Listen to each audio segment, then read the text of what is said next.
ગાંધીધામથી રામજીભાઈ કરીને એક ભાઈ આવ્યા બાપુ, અને 1.5 મહિના પહેલા મને ફોને આવેલો.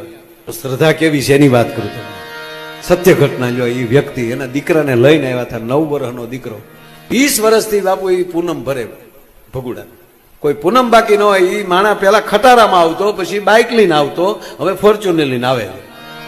પૂનમ નથી પાડી એને. આ નરું સત્ય. અને આ દીકરો પણ માતાજીની કૃપાથી. અને બાપુ બન્યું એવું, એ દીકરો 1.5 મહિના પહેલા આ જે બાળકોની બીમારી આવી, કંઈક લાગી ગઈ અને છોકરાને ચક્કર આવ્યા, પડી ગયો, હોસ્પિટલ લઈ ગયા ભુજની. ડોક્ટરે ડેટ જાહેર કર્યો. એકનો એક દીકરો સાહેબ બીજા ડોક્ટર પાસે લઈ ગયા, જોયું કે ના 3 ડોક્ટર બદલ્યા એ લોકો. પછી તો ત્રીજી જગ્યાએ કહી દીધું. તો જે હતું એ એને ઘરે ફોન કરી દીધો. સગા સ્નેહીઓ જે આપણે સામગ્રી જોતી હોય એ બધી.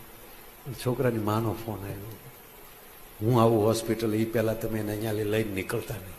ભગુડાના હવનના, મોગલમાના હવનની ભસ્મ બાપુ એની ઘરે હતી. બાઈ ભસ્મ લઈને આવીને ભસ્મ ખોળી અને કીધું કે એમાં 20 પૂનમ ઉભરી અમે જગતને મોઢું હું દેખાડશું.